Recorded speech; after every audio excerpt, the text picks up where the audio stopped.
not been a problem. Going to close down the New York City playgrounds. No close contact sports in a playground. So I'd say COVID-19 has had a huge effect on skateboarding in the city.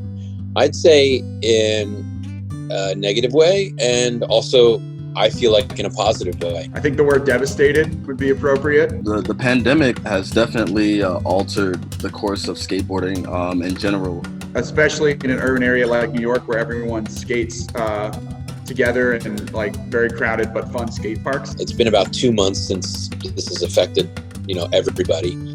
I'd say, I've seen this sort of resurgence of the sort of undergroundness of skateboarding.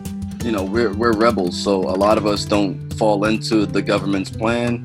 A lot of people just continue to skate and ignore certain things, and then there's the other half that are super scared and they're staying home, like myself. I'm still seeing people out skating. Like I see clips of friends just skating around the city. Yeah, everyone's wearing masks, obviously, because they don't want to get sick.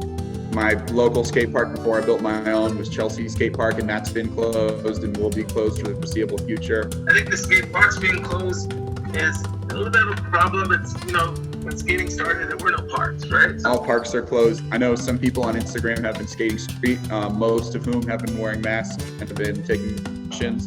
COVID's definitely opened up a lot of skate spots you usually can't skate. Yesterday, my son and I, Kiki, just waxed up a curb at a local supermarket. We just made a spot, we waxed it up really good. You can learn lip slides. I have the advantage of having skated since the 80s, so I remember the times when that was the equivalent of everybody going to the local skate park. So it was for us back in the day, the place you went to skate was the local supermarket parking lot or something like that. So for me, it's kind of it's bringing it back. It's full circle, because there was a time in the city when there were no skate parks. So I do think it's good. It's forcing people to get creative with skating. It's also good because, you can go skate a lot of those spots in Midtown and it's totally fine.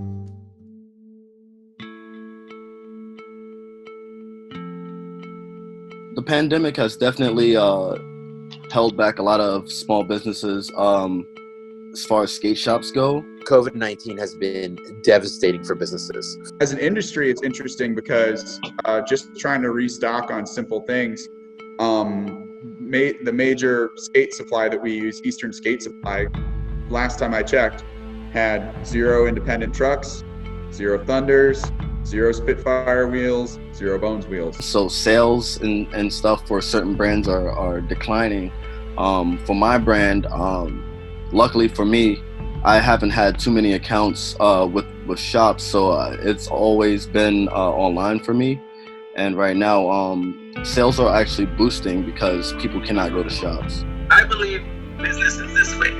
If you're dabbling in business, then you're always going to lose. I look at this time as a time where things that I kind of always wanted to get better at, dialing in the website, figuring out ways that we could connect with people better through social media, and just creating these things which you need to do anyway if you're going to be viable in business. Well, from my personal experience, some sales have slowed down a little bit, but people are still buying boards. I've actually sold a lot throughout this pandemic, which I'm surprised about because I wasn't sure if people would be skating, but like I said, my own perception, just based on stuff I see online or on Instagram or whatever, people are skating, so people are buying boards.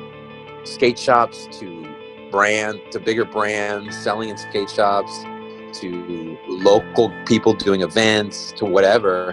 It's just that everything's locked down. It's crazy. On some level, things are still going, but as far as live events and contests and skateboarding camps, all that has been shut down for the foreseeable future, which is insane. Many brands I know are just in this pause mode where they're okay, we gotta wait. And then once things get back to normal, which who knows, might never be. It might never be normal again, which is mind-blowing. For businesses and companies sponsoring skaters, I think it is a little bit more difficult. I think that sponsors and brands aren't looking for kids to risk their lives just to get some clips, you know?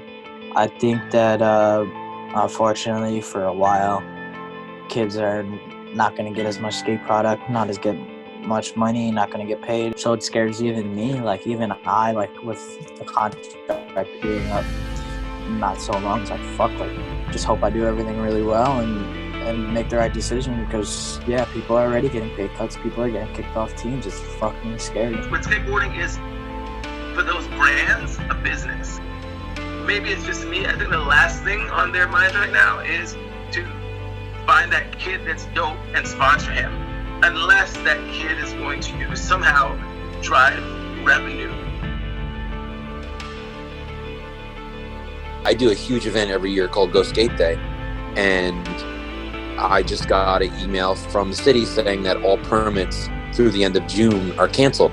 So that means there won't be an event related to Go Skateboarding Day in a public park this year.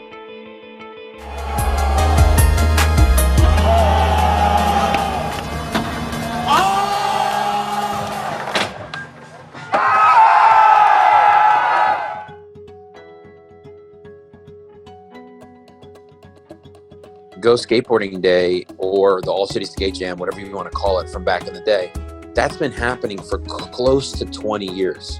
Regardless, every day is Go Skateboarding Day, right? I really don't think that Go Skateboarding Day, the way that I grew up and remembered it, is going to happen. I remember being in a crowded mob full of hundreds of kids skating over the Williamsburg Bridge, watching Louis Tolentino ollie a bike. To be honest, I think it should be canceled.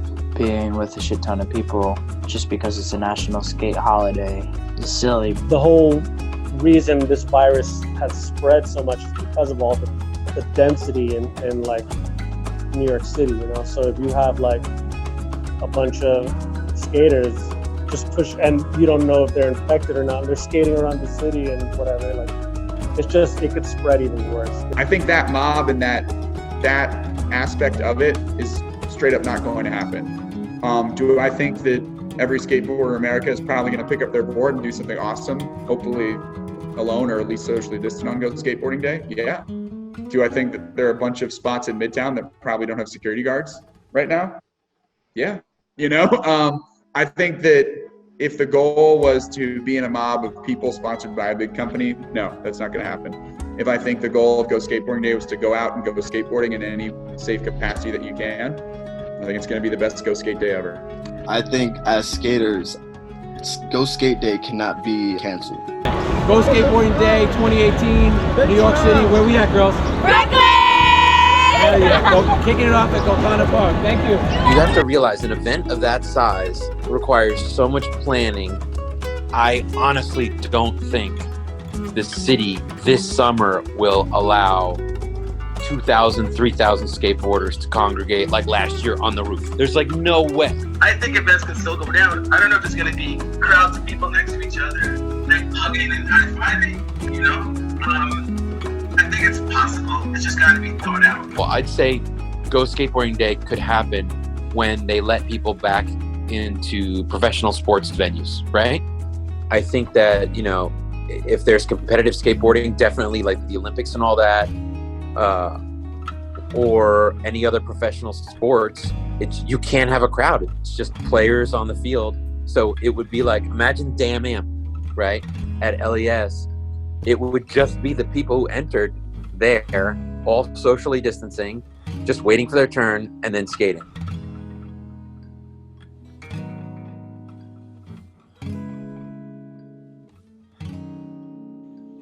So the Brooklyn Banks. So currently right now, there is a huge project going on at that space.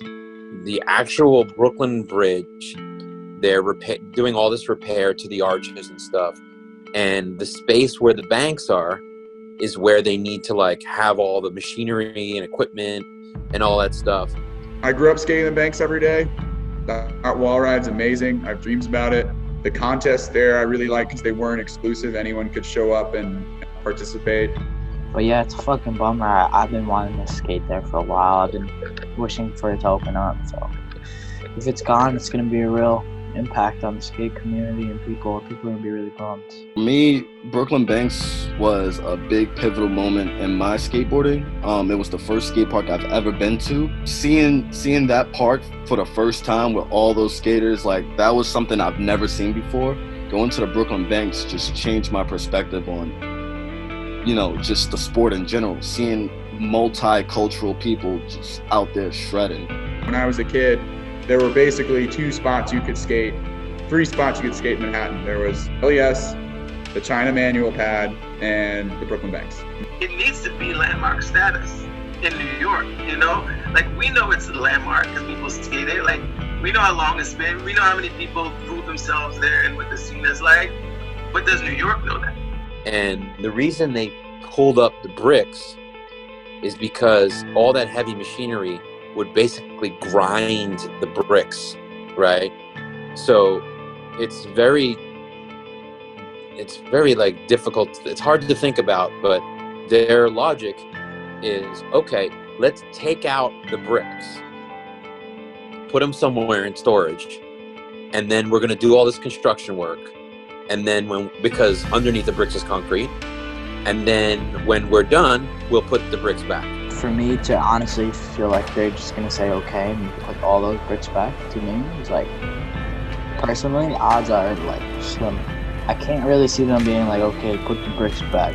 I'm Positive we have a good chance if we continue raising awareness for the spot, reaching out to all the people that need to be reached out to, and working with them in a non-combative sort of everybody wins sort of way. Definitely share the petition. The petition, I believe, has 25,000 signatures. In a worst case scenario, if the Banks does not reopen, that would be tragic, but it's not like New York took away its only skate park. It's like took away one of 20.